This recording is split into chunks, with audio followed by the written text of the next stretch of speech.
Good evening. Welcome to Northbeat. I'm Megan Roberts. One of the big stories this year has been the frustration around downtown Whitehorse and its shelter. Community members have spoken out about feeling unsafe in the area, and one popular business shut down. The Yukon government has committed to tackling the issue, and today it released its plan for 2024. As Maria Tobin tells us, there are over a dozen goals and only 12 months to complete them. A focus on affordable housing, managed alcohol programs, and community communication are top of mind to make downtown Whitehorse safer. Those are only some of the goals the Yukon government hopes to achieve in 2024. Yukon Premier Ranj Pillay and Minister of Health and Wellness Tracy Ann McPhee shared today how and why these ideas will benefit the city from here on out.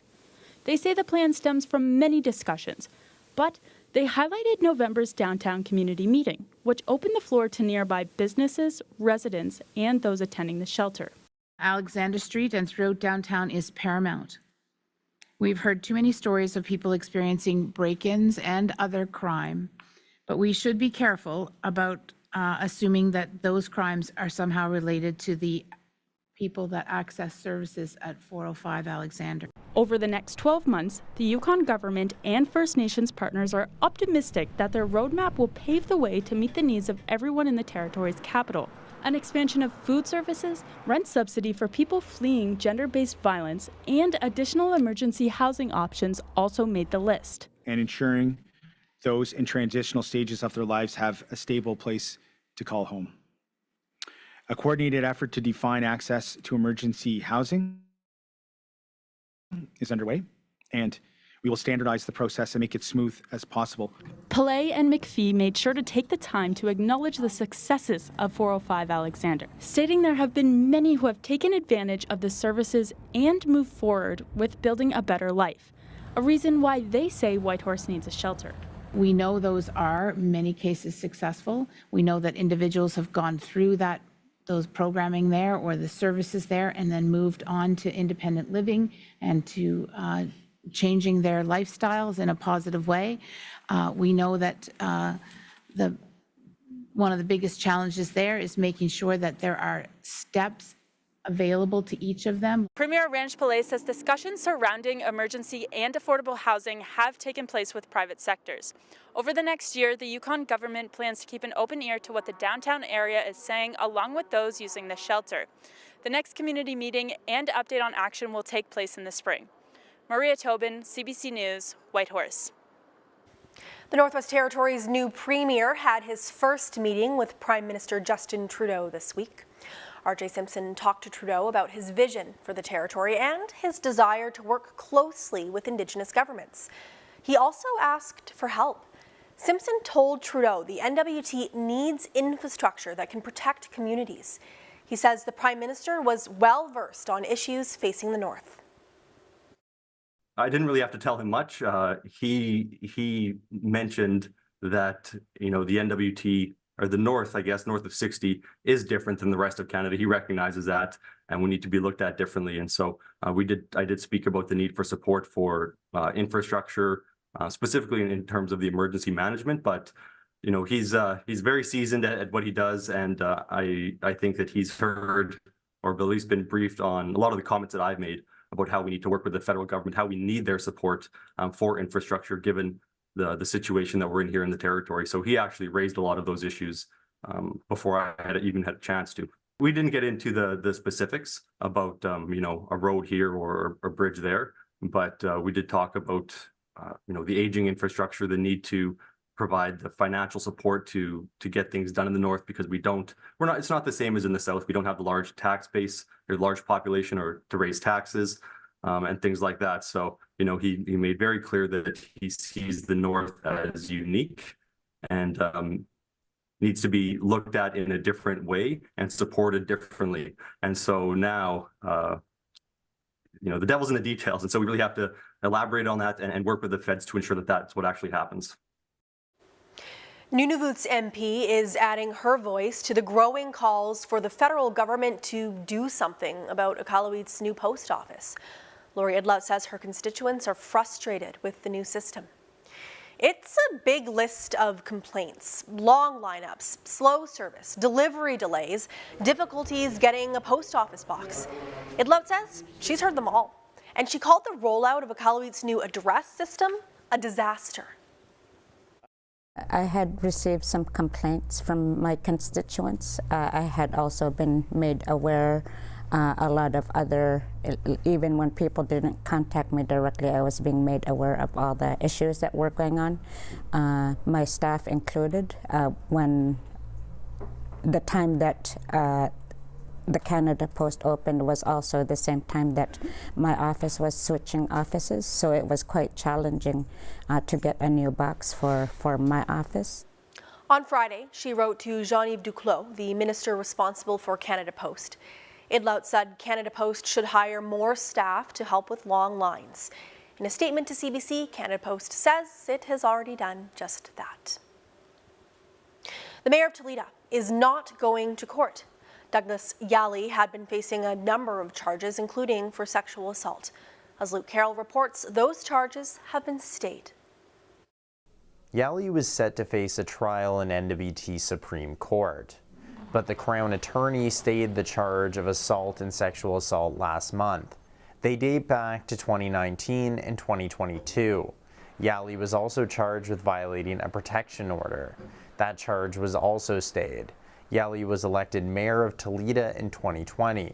He was acclaimed as mayor in the latest Hamlet election in mid-December. A stay of charges means the charges are dropped but could be revived, though that rarely happens. Luke Carroll, CBC News, Yellowknife. Rationing of aviation fuel in the Sawtooth could soon be coming to an end. Imperial Oil says it'll deliver some to Norman Wells as the town continues to deal with a shortage. Imperial Oil is the only company that provides fuel to the town. A final shipment by barge was canceled this summer due to low water levels on the Mackenzie River. Kyle Newhook is the operations manager for Northbeat Airways, an airline based in the town. He says Imperial Oil is arranging to fly in the fuel come January, but details are still being worked out. In the meantime, fuel rations have been increased. A lucky break, according to Newhook, with Christmas mere days away. It's obviously fantastic to hear that they're coming up with a plan, getting more people and more freight moved. I can't speak for the other airlines, but we'll definitely see a bit of an impact on our side. Airlines in the region have been critical, saying they didn't get enough warning that fuel was running out. The GNWT says it was notified on December 8th. Northbeat had been forced to cut its operations by 40% because of the rationing. Hay River's brand new youth center was the target of thieves this month. They stole something very specific and popular at a time when the center is strapped for cash. Carla Ulrich has that story. The problem is because, our funds are really tight, so it is definitely a big loss. Just months after they moved into the new youth center, thieves broke in through the garage and made off with 3 virtual reality headsets, expensive stuff, and popular with the youth. They were used for games and educational materials, not something they could easily replace at this time. Especially with moving into a new facility and having to, make sure that we can pay our rent and keep the place heated and all the electricity and internet and everything on. We really don't have the funds to be able to go out and replace something that was stolen. The youth center is a teenage paradise. There's a movie station, a lounging area, a ton of board games, even a piano. Everything a kid would need to keep busy when not at school. But those headsets were special, so the community stepped up. The great thing about a community like Hay River is immediately the day after we had posted that we were broken into, 2 individuals from the community came forward and said they wanted to replace our headsets. So we have replacements that are on the way thanks to the generosity of people of Hay River. Hay River RCMP said the headset's value totaled about $1,500. The investigation is ongoing and charges have not been laid. Carla Ulrich, CBC News, Fort Smith.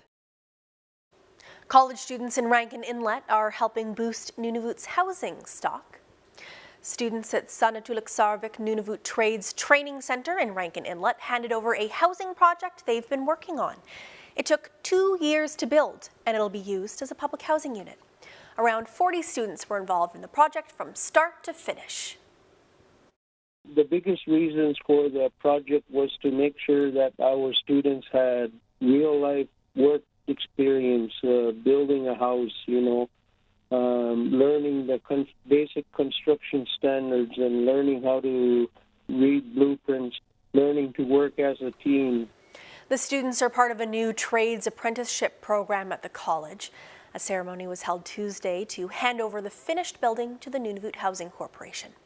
It's part of Nunavut's effort to build 3,000 housing units by 2030.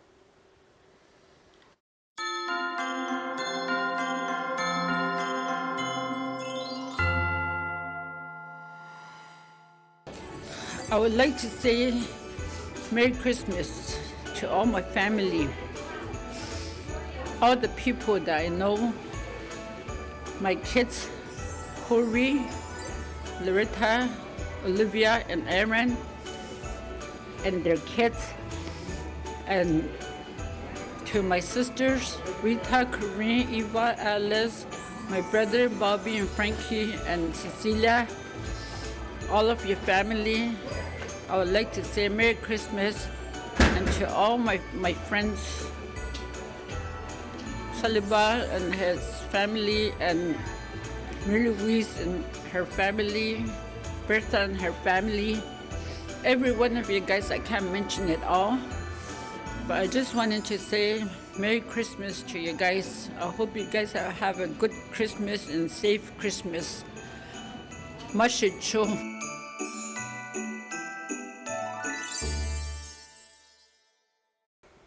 We are just days away from Christmas, and everyone who celebrates is making their final preparations. That, of course, includes the folks at the North American Aerospace Defense Command, or NORAD.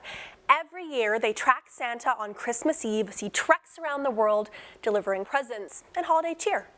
This is a decades-old tradition. In fact, this is the 68th year that it's happened. For more, I've reached Lieutenant General Stephen Nordhaus with NORAD. Thank you for joining me today. I'll start by asking you, how does NORAD prepare to track Santa on Christmas Eve? Thank you for the question. NORAD works very hard to make sure that we have all the volunteers and everything set to go, to make sure that we have a couple different things and ways to reach us. One is at www.noradsanta.org or 1-877-HI-NORAD. And with those volunteers, the calls come in and we're ready to answer the children that call and want to know where Santa Claus is. Where do the volunteers come from? Are they all local U.S. citizens, or are there others that come from abroad? Well, most come from the NORAD enterprise out at Peterson Air Force Base, or Space Force Base, and those are both Canadians and U.S. airmen, soldiers, and all part of the joint team that volunteer their time to be able to answer those calls coming in from the children. Now, I imagine one of the questions you probably get from kids and adults alike is, how exactly does NORAD keep track of Santa's sleigh when it's in the air? So as soon as Santa takes off from the North Pole, Rudolph leading that team of reindeer, his nose starts glistening, and so that IR signature is picked up by our satellites. And then as he moves around the globe, we also have a North Warning System up in Canada and around the U.S., and those radars then pick up Santa and help him on his way. We also have jet fighters, both Canadian F-18s, F-15s, F-16s, F-22s, and F-35s that make sure that he can safely execute his mission. There's a lot that goes into tracking Santa, and this is a long-standing tradition of almost 70 years. Has there been any technological changes in those past decades that have changed the way that NORAD does this specific job of tracking Santa? Well, certainly NORAD, which defends North America, both the United States and Canada, our satellite and our radars and our fighters have gotten more sophisticated. So we're actually a little bit better now, or a lot better, to track Santa Claus as he flies around the globe delivering those presents. And can you explain how Santa manages to travel all over the world delivering these presents in just 24 hours? Well, he travels by starlight, which is super fast.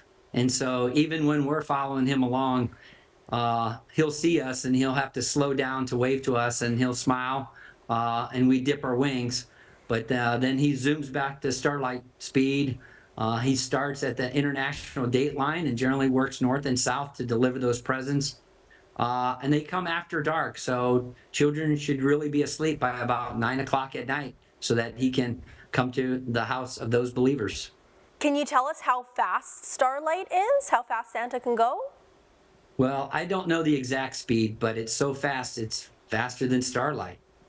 That's a perfect answer to that. It's hard to know exactly how fast Santa goes because, of course, he's traveling so far. I was wondering as well, I mean, I know he hits every household in the world. Does he always take the same route, or does he switch it up a little bit year to year? Well, he probably has to switch it up a little bit for those children that stay awake a little bit too long. But because he travels at starlight speed, he's able to go back if a child does stay up a little bit too long and reach that house to make sure that he gets to all those children. Definitely has to keep everyone guessing. Lieutenant General, I'm just wondering what your favorite part of this tradition is. My favorite part is when I get the chance to answer those calls and the children call in wanting to know where Santa is. And we certainly reference them back to the website because there's games and activities and a lot of other things that they can do on the website. But it's listening to their questions. They're just amazing, and so that always warms my heart and gets me even more into the spirit of the holidays. Well, I'm looking forward to keeping an eye on where Santa goes this year and his route. Thank you so much for your time, Lieutenant General. You're welcome, and happy holidays. There are a couple of ways you can follow Santa's journey on Christmas Eve. There's a NORAD Track Santa app you can download. You can go on social media, or you can go to noradsanta.org and watch on the website. That website is available in 9 languages, by the way. Now, if you'd rather talk to someone, you can also call 1-877-HI-NORAD and ask about Santa's location. It's perhaps an old school way to track Santa, but it is an appropriate one because it was an accidental phone call that started this whole tradition. For that story, we turn to our archives. Here's Red Sharon in 2014, explaining how one little boy broke NORAD's defenses and began a beloved holiday tradition. It's here in the shadow of the Cheyenne Mountain, deep in the beauty of Colorado, that you'll find Peterson Air Force Base. Gentlemen. Hi there. Home for over 50 years now to one of the most sophisticated defense systems in the world, scrambling fighters to protect the entire North American continent. And it was here, one December evening back in 1955, that the whole system was successfully infiltrated by a 5-year-old child. When this red phone rings, a 4-star general or the President of the United States is supposed to be calling. He was all military, yeah? Oh, yes. Terry Van Kuren's dad was base commander at the time. Dad answers it with his very best military demeanor, you know, Colonel Jaup. It wasn't the president or a 4-star general. There's this long silence. And this little voice says, "Is this Santa Claus?" The commander of the Combat Alert Center thinks someone is pulling his leg. Dad thinks somebody's playing a trick on him, you know. "This is Colonel Jaup, the commander of the Combat Alert Center. Who's this?" And this little voice now is crying. "Is this one of Santa's helpers then?" So Dad finally figured out this really was a kid. So that's the ad there. That started it all. "Hey kiddies, call me direct." It turns out Sears had put an advertisement in the local paper. "Hey kids, give Santa a call." But someone got one critical number wrong. Roger, Aegis. The military's defenses were overrun. Colonel Harry Shoup decided if you can't beat 'em, join 'em. He called the radio station and said, "This is Colonel Shoup, the Combat Alert Center commander, and we have an unidentified flying object." "Why, it looks like a sleigh." Well, of course, craziness. All those on the line, we can confirm that Santa is airborne at this time. But that one wrong number has led to a little bit of military Christmas madness that has touched millions of children. We had no idea that this would turn into one of the largest outreach programs there is in all of government. So this is it here? And this is where the magic happens. This is where Captain Jeff Davis, Director of Public Affairs for NORAD, says over 1,200 volunteers are now mobilized at this base every Christmas Eve. He can track Santa all the way across the ocean. Santa's sleigh is moving north toward Canadian airspace from the website has well north of 20 million visitors. Well, he'll be there around 11:30 tonight. But it's the phone calls, the personal connection. Just put one in that corner and then the other one in that one. Okay. That keeps volunteers like Petty Officer First Class Scott Peddle and his wife Linda, both Canadians by the way, Nice. volunteering. It's that feeling of such a special time of year. We've always made sure that it was a special time of year for us, where our family was always together, and you know, as we had kids and It's for you the bring kids. them up, and it's all about that. And just a short sled ride away, you'll find Langley, British Columbia, and the home of Owen Stevenson, 11. He likes to show his brother Finton around the site, As they track Santa on a test flight. and he's been into it for some time. In fact, Oh, okay, wait, they're coming. here he is at the age of 4, calling in. We got the milk and cookies for Santa now. 7 years later, Mom Shannon says he still gets as excited. He really is into this. Wow. Sort of. How many times do you check it out? It's hard to count. You're a man of few words, aren't you? Sometimes. But make no mistake, he's watched every video. The NORAD Santa tracker is still very much part of his Christmas. So that's Santa. He's a pretty nice guy, eh? Yeah, he is. Those are for Santa. Ooh, Shouldn't eat them. sorry. How does reindeer fly? Well, Back in Colorado, the volunteers are going flat out. By the end of the night, Santa trackers will talk to over 100,000 kids from all over the world. And this one here looks like he spotted Santa. And over the decades, Terry Van Kuren has tracked the success. Oh, so and this is just filled, eh? Yeah. All the and all stories over the different years. languages. Save the articles, all started by that hard-nosed career military dad of hers. But he must have been a softie underneath. But he was a softie underneath. He just loved Christmas and he loved kids. When you think of the millions of kids that he helped put a smile on their face on Christmas Eve. It's just, yeah, makes me feel so happy. The calls have been pouring in. They'll be arriving there between 9 o'clock and midnight your time. Sometimes, says Captain Jennifer Stadnick, yet another Canadian, they can be quite funny. A lot of the times they tell the children that Santa won't come to their house until they're asleep, and then all of a sudden they'll hear the phone drop, and there'll be there'll be nobody on the line, and and then the mom or dad will pick up and say, he just ran up to his bed, and It's been known to happen in the Stevenson household.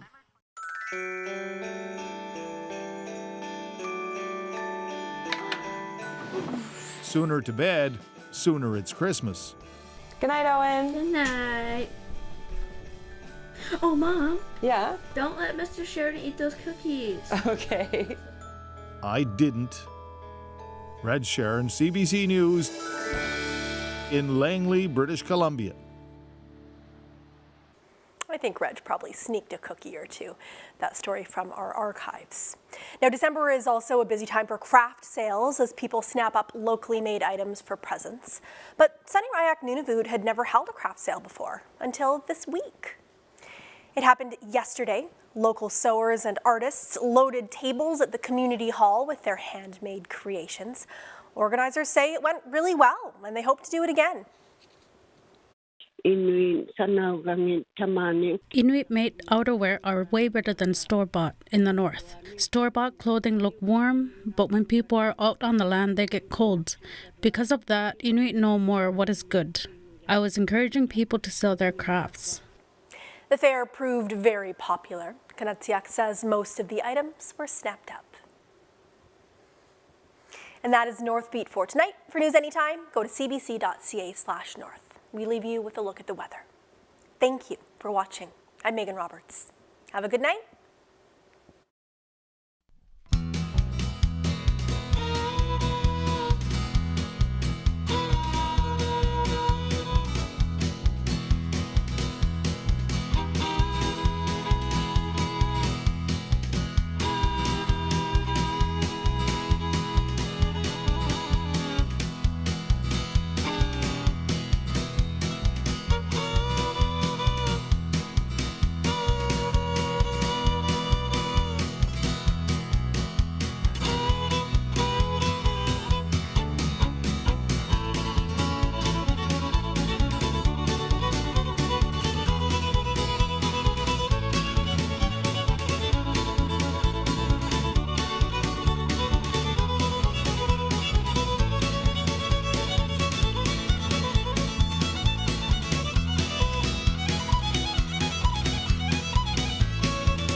Now is the winter of our discontent. May it glorious summer by the sun of yours. Alec, dear, since this is one of his most famous speeches, I think it is incumbent upon us. It's the 805 for Toronto.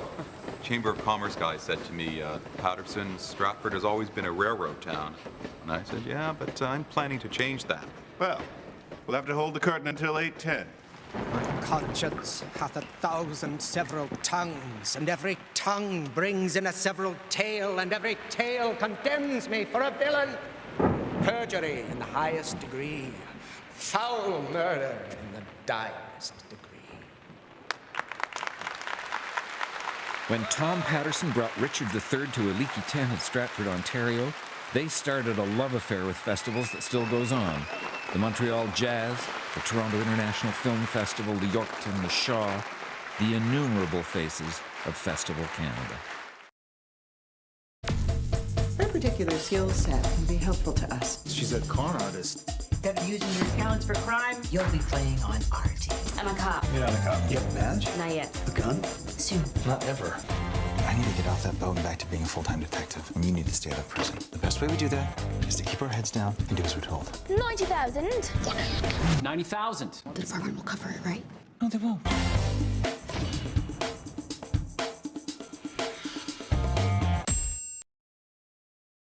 Merry Christmas. Ho, ho, ho. What's so? The holly makes it look Christmassy. I'm making some magic happen. Moment of truth. It's working! Music. That's what always gives me a Christmas tingle. This is your future. I'm in love. I challenge you! Everything ends in death. Je m'appelle Brigitte. Je suis pas obéissante. Je suis piégée.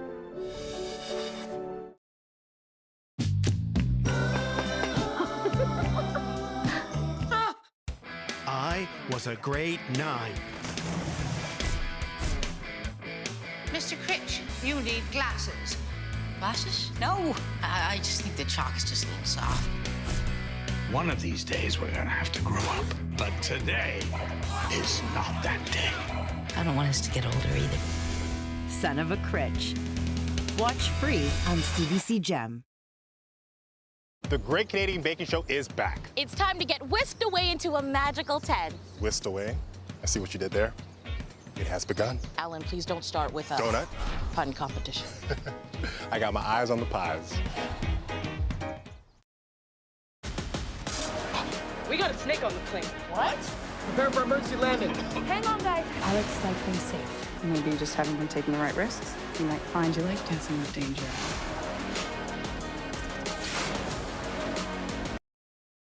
We We are calling it iPhone. Why would anybody want a phone without a keyboard?